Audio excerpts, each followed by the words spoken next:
So we have been given the clearance to go back into the office. Bye, Livy. So we're going to be going in for 1 day a week. The recommendation is that we're booking. We have to book in so that not too many people come in. To be honest, it's not a particularly packed office. It's busy, but it's not. It's people. Everyone's got enough space. So yeah, I'm gonna make my first trip into the office since something like March, which is crazy to me because I would used to try and spend as much time as possible there because I absolutely love working in my co-working space. So yeah, let's go in.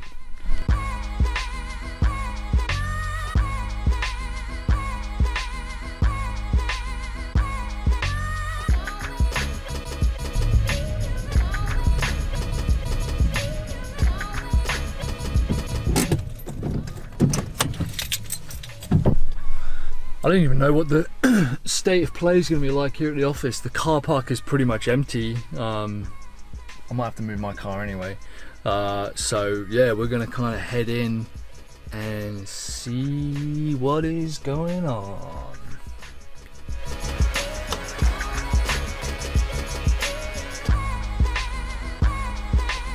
Love the idea of people watching that for a second and thinking that that's my car. It's not. I can't even remember if there's a key. Yeah, there is. I can't even remember what the code is. I wonder if anyone will be in already. What's this? No.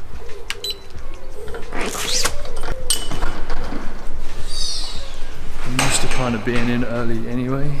There's like hand sanitizer stations everywhere. And it looks like there's lights on, so let's have a look. Usually a good sign. I know that my plant's gonna be fucking dead.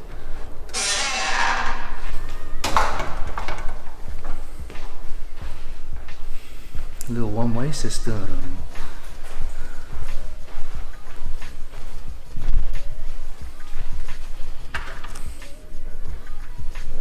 Hi boys. So yeah, it looks like a couple of the boys are in. And it's kind of weird being back, to be honest. This is my desk, by the way. So I need to basically have some breakfast and kind of crack on with the day. Kind of eerie because I know a few of these businesses have disappeared and that desk is fucking empty now. In fact, they all are. People have just packed up their shit, haven't they? Huh. Alright. Anyway.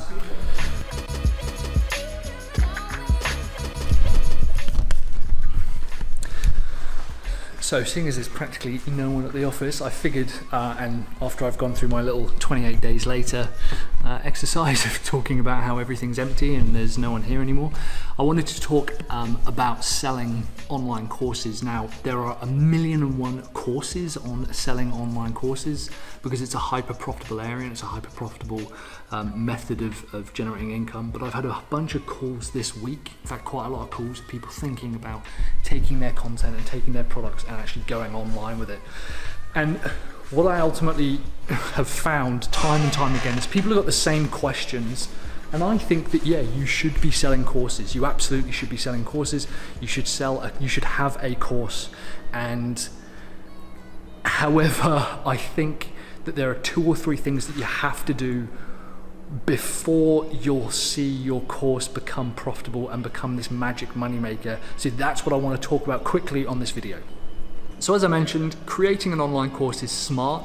You know, I've said for a long time that businesses that educate dominate, and I think that all businesses at some point are going to need some kind of course or educational material or content to bolster their sales. It's also an amazing, some people call it a product for prospects or a splinter product or a tripwire.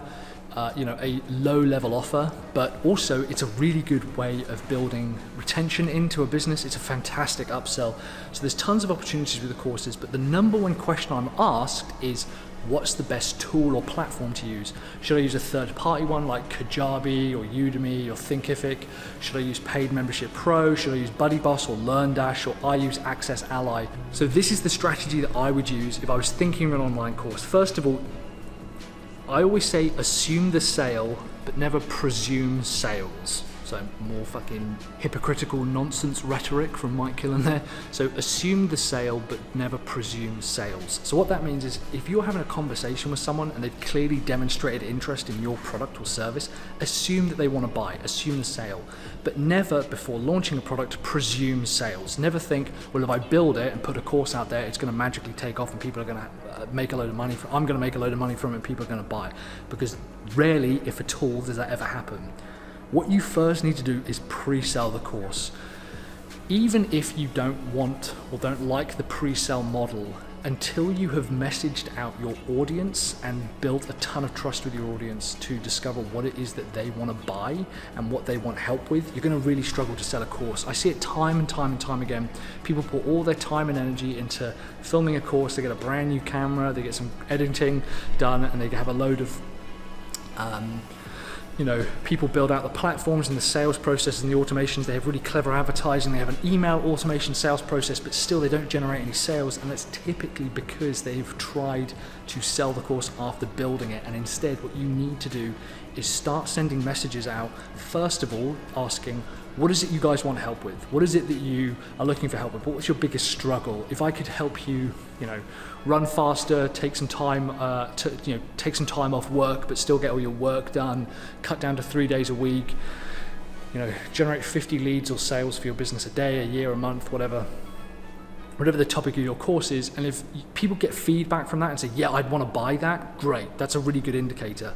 The best indicator that you can buy is what we call the car boot. So in the UK, we call it a boot. What do you guys call it in the US? What do you call it in the rest of the world?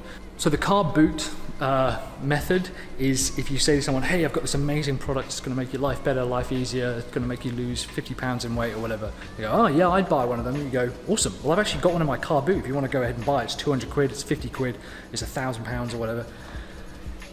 If they go, oh, actually, I don't really want to buy it, I was just being polite, you know that wasn't genuine intention. And that's the problem, is a lot of people say, yeah, I'd buy a course that teaches me how to do painting and decorating, how to sell my website, how to sell my business or whatever. And until they've actually got out their credit card and bought, it's not a sale. So assume the sale, but never presume sales. The easiest method you could do is putting up a sales page and acting as if the product has already been made. Put up a sales page, put up a payment processor, even if it's just a PayPal button and you're just sending emails out to people saying, hey, I have this course, and getting people to buy it. If you are uncomfortable with the pre-sale model, which I highly recommend you should do anyway, I think you should put together a webinar and try to sell something to people. If you're uncomfortable with that, you can always take their details and then say, oh, well, we're no longer able to take payments because, the course is filled out or the curriculum is filled out or whatever. So rather than thinking about trying to sell it after it's built, get as much indication that you can sell it before you build it. So it's getting busy in here. All 2 people have come into the office.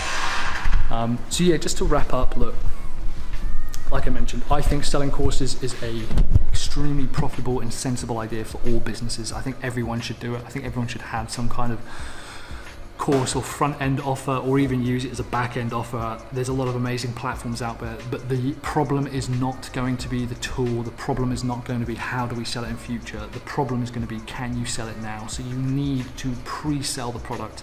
My favorite method is to put together a webinar, drive a bunch of people to that webinar and sell on the back of that webinar, teach them something really important and really interesting related to the course, of course, and then try to sell that to them on the back end. And it's happened in the past, I've done it before and we've had 0 sales come through, and I thought, well, clearly the message or the topic or whatever wasn't right, but at least I haven't invested hundreds of hours and thousands of pounds into building a course which ultimately no one's interested in. So in the meantime, creating that sales webinar will allow you to test the message, but also just having a sales page or even an early access sign up page is a really good way of gathering interest and making sure that actually what you're talking about is of interest to people and they want to buy it.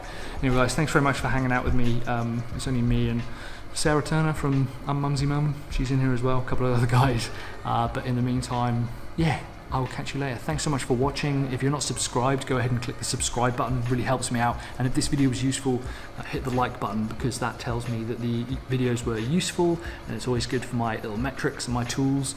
But I will see you on the next video. Have courage, commit, and take action.